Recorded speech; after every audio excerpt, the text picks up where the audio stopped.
Hey, my name is Jason Thomas, and I'll be reading from Thich Nhat Hanh's The Miracle of Mindfulness. This is chapter 6, part 2. Meditation reveals and heals.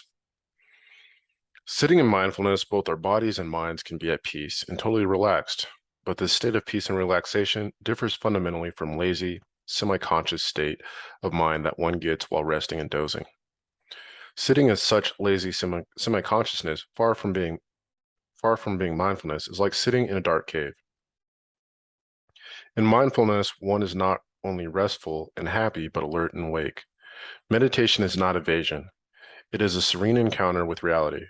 The person who practices mindfulness should be no less awake than the driver of a car. If the practitioner isn't awake, he will be possessed by dispersion and forgetfulness, just as the drowsy driver is likely to cause a grave accident. Be as awake as a person walking on high stilts. Any misstep could cause the walker to fall. Be like a medieval knight walking weaponless in a forest of swords. Be like a lion going forward with slow, gentle, and firm steps. Only with this kind of vigilance can you realize total awakening. For beginners, I recommend the method of pure recognition without judgment. Feelings, whether of compassion or irritation, should be welcomed, recognized, and treated on an absolutely equal basis, because both are ourselves. The tangerine I am eating is me. The mustard greens I am planting are me. I plant with all my heart and mind. I clean this teapot with the kind of attention I would have were I giving a bath to baby Buddha or Jesus a bath. Nothing should be treated more carefully than anything else. In mindfulness, compassion, irritation, mustard green plant, and teapot are all sacred. When possessed by a sadness, an anxiety, a hatred, or a passion, or whatever the method of pure observation and recognition may seem difficult to practice. If so, turn to meditation on a fixed object, using your own state of mind as meditation's subject.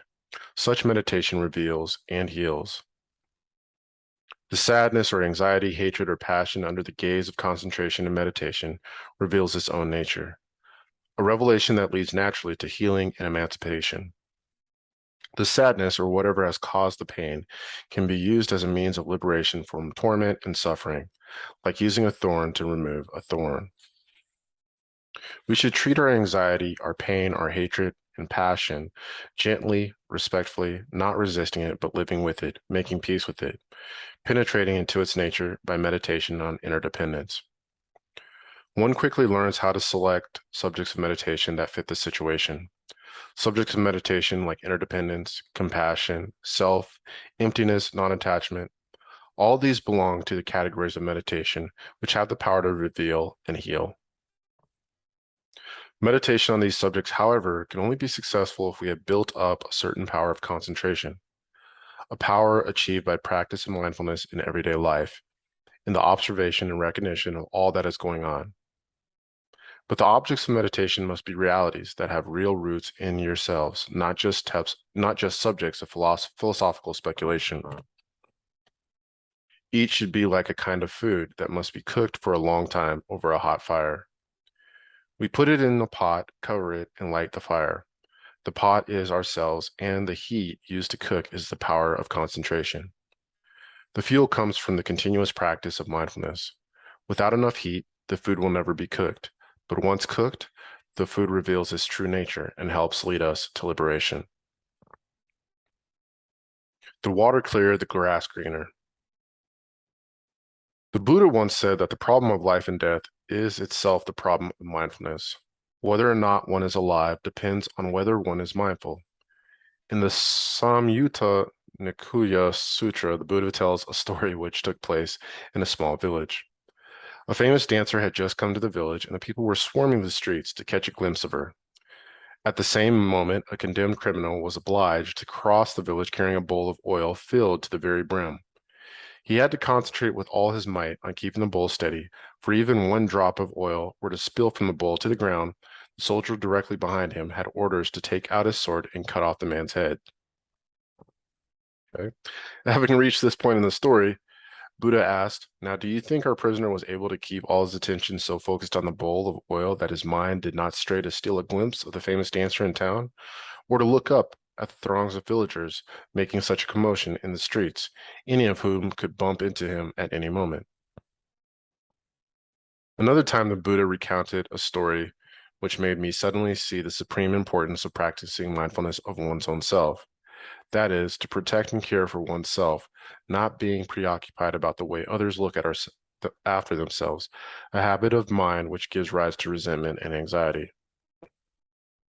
The Buddha said there once was a couple of acrobats.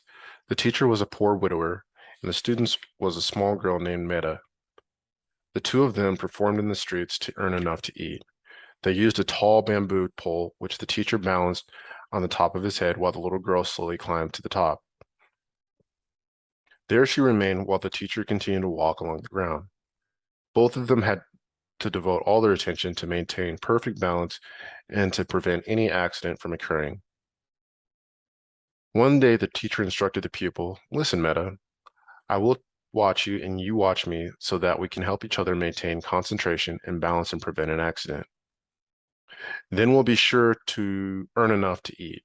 But the little girl was wise and answered, "Dear master, I think it would be better for each of us to watch ourselves. To look after oneself means to look after both of us. That way, I'm sure we will avoid any accidents and will earn enough to eat." The Buddha said the child spoke correctly. In a family, if there is one person who practices mindfulness, the entire family will be more mindful. Because of the presence of one member who lives in mindfulness, the entire family is reminded to live in mindfulness. If in one class, one student lives in mindfulness, the entire class is influenced. In peace-serving communities, we must follow the same principle. Don't worry if those around you aren't doing their best. Just worry about how to make yourself worthy. Doing your best is the surest way to remind those around you to do their best. But to be worthy requires the continuing practice of mindfulness. That is a certainty. Only by practicing mindfulness will we not lose ourselves, but acquire a bright joy and peace. Only by practicing mindfulness will we be able to look at everyone else with open mind and eyes of love. I was just invited downstairs for a cup of tea into an apartment where a friend who helps us has a piano.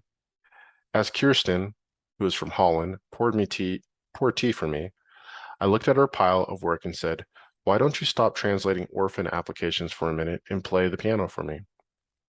Kirsten was glad to put down her work for a moment and sat down at the piano to play a selection of Chopin she has known since she was a child. The piece has several measures which are soft and melodic, but others which are loud and quick. Her dog was lying beneath the tea table, and when the music became excited, it began to bark and whine. I knew that it felt uneasy and wanted the music to stop. Kirsten's dog is treated with the kindness one gives to a small child, and perhaps is more sensitive to music than most children. Or perhaps it responded this way because its ears picked up certain vibrations that human ears do not. Kirsten continued to play while trying to console the dog at the same time, but to no avail. She finished and began to play another piece by Mozart, which was light and harmonious. Now the dog lay quietly and appeared to be at peace. When Kirsten had finished, she came over and sat down beside me. Often when I play a piece of Chopin that is the least bit loud, the dog comes and grabs hold of my pants leg, trying to force me to leave the piano. Sometimes I have to put her outside before I can continue playing. But whenever I play Bach or Mozart, she is peaceful. Kirsten mentioned a report that in Canada, people tried playing Mozart for their plants during the night. The plants grew more quickly than normal, and the flowers inclined toward the direction of the music. Others played Mozart every day in wheat and rye fields, and were able to measure that the wheat and rye in those fields grew more quickly than the wheat and rye in other fields. As Kirsten spoke, I thought about the conference rooms where people argue and debate, where angry and reproachful words are hurled back and forth. If one placed flowers and plants in such rooms, chances are they would cease to grow. Hmm.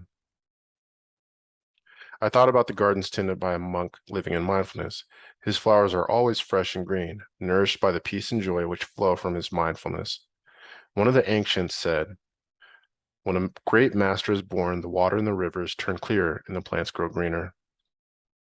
We ought to listen to music or sit and practice breathing at the beginning of every meeting or discussion.